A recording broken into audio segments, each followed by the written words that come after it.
What do you think is most important for us to think about or concentrate on in these challenging times? Well, I mean, these are amazing times, and in order for us to wake up, we need a wake-up call. And if you can frame the circumstances to see that's an opportunity for everybody to pause and retreat from their lives, and by removing the constant stimulation in their external environment that reminds them of who they think they are as a personality. They're not going to the same places, they're not seeing the same people, they're not doing the same things, and they're actually confined to kind of a personalized retreat in the comfort of their own home. Now, the beauty behind this is who you're going to emerge as. And sure, the conditions in our environment are causing us to be uncertain.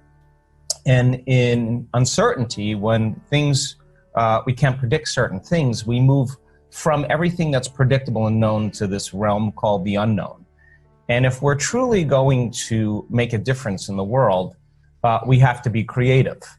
The problem is that when we're threatened by circumstances in our external environment, our response to those circumstances causes us to move into a very primitive state, a response from the autonomic nervous system that drives the body into what's called the sympathetic response, a fight or flight response. So in that emergency mode, the brain and the body go into an alarm state because there's a threat or a danger that we're perceiving in our outer environment. Now, for the short term, that's okay because all organisms can cope with short-term stress.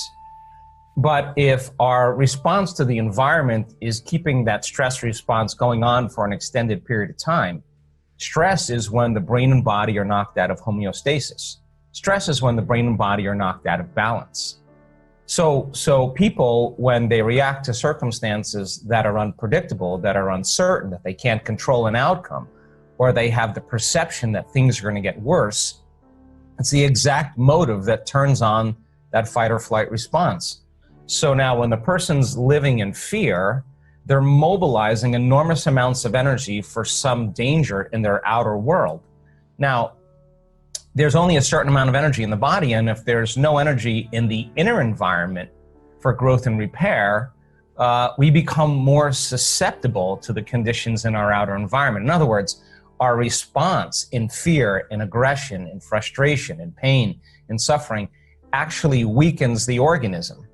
So now, in these times, we have to become conscious about our relationship with our body. We have to become aware that we are amazing human beings that come fully loaded with an immune system that combats cancer cells, funguses, and molds that happen on a moment-to-moment basis.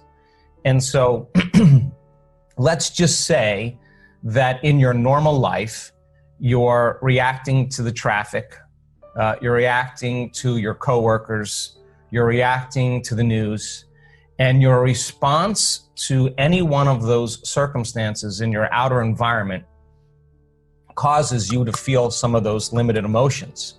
So I say to you, why are you angry? Why are you upset? Why are you frustrated? Why are you in pain?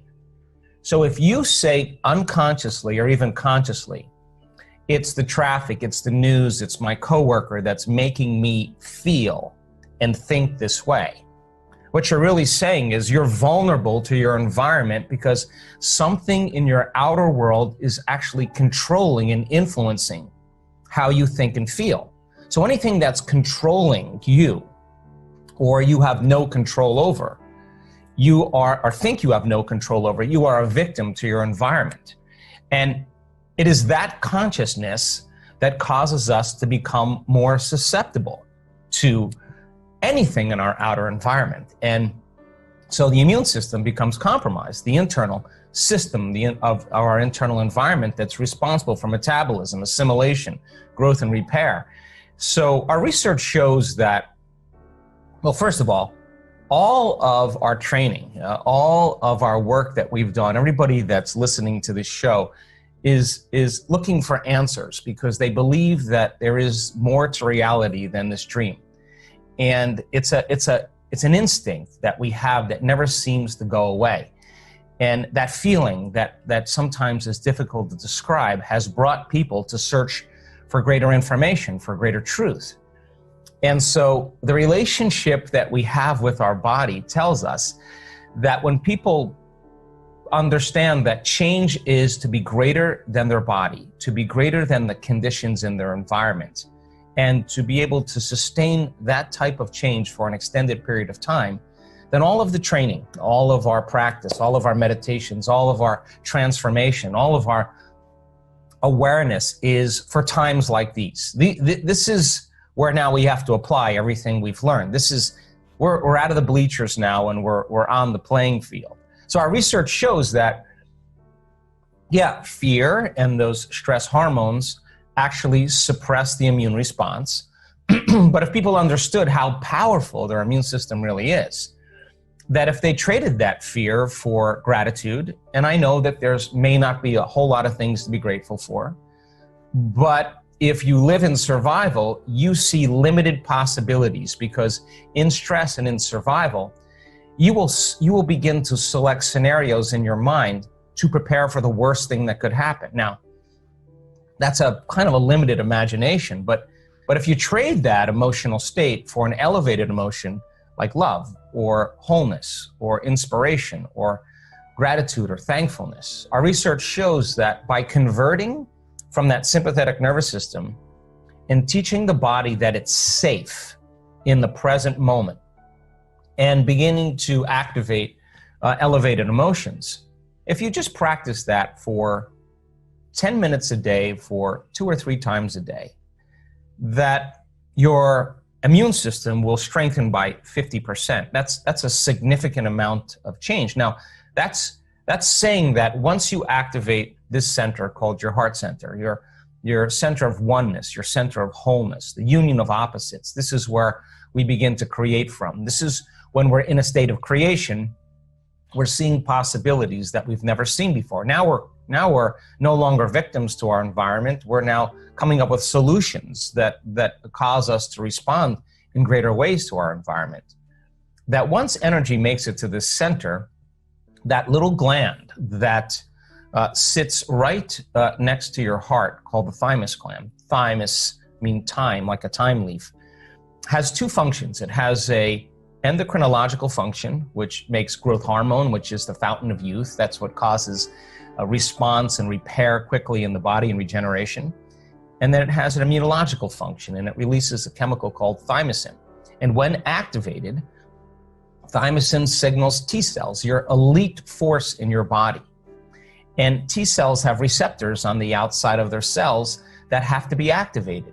And when you're feeling gratitude or love, it's a time for growth and repair. And the emotion then is what begins to select and instruct different genes and activate these T cell receptors that cause the T cell to actually be able to become powerful or empowered against foreign agents, bacteria, molds, even cancer cells. So by moving into a state of balance, you're strengthening your inner environment. These T cells can actually combat the very foreign agents from our environment. And it's happening right now. It's happening for us right now. Our immune system is memorizing foreign agents on a moment-to-moment basis. But if you're living in fear and the chemical response to your environment is saying it's dangerous or threatening out there, then those chemicals actually shut down the T receptor sites, because it needs energy for the emergency in the outer environment. So we become more susceptible to foreign agents in our inner environment. So when the receptors are stimulated, in order for the body to produce antibodies or immunoglobulins, proteins, a gene has to be signaled. So it's the chemical state of wholeness and gratitude that's saying that it's safe enough to relax into the present moment, and now there's growth and repair going on. The chemical signal then activates the receptors activate the gene makes a protein called an immunoglobulin, and immunoglobulin A is your primary defense against bacteria and viruses. And our research shows 4 days is going to increase that chemical by 50%. And those antibodies are Y-shaped proteins that actually stop the receptors from a virus or a bacteria from attacking it. So now there's an elite force of T cells that's made right from your thymus gland. When energy and blood flow makes it in there, there's a host of physiological changes that begin to take place that causes you to become more immune to the conditions in your environment. So I think it's important for people to understand that they're not limited, that only if they believe that something out there is going to get them. The stronger the fear that we have, the more we put our attention on the cause, and where we place our attention is where we place our energy. So in a sense, we're giving our vitality, our very energy to change and heal to that circumstance. It has power over us. So teaching people how to self-regulate and teaching people how to retreat from their lives and see this as a great opportunity to emerge as somebody else, all of a sudden it becomes a different circumstance.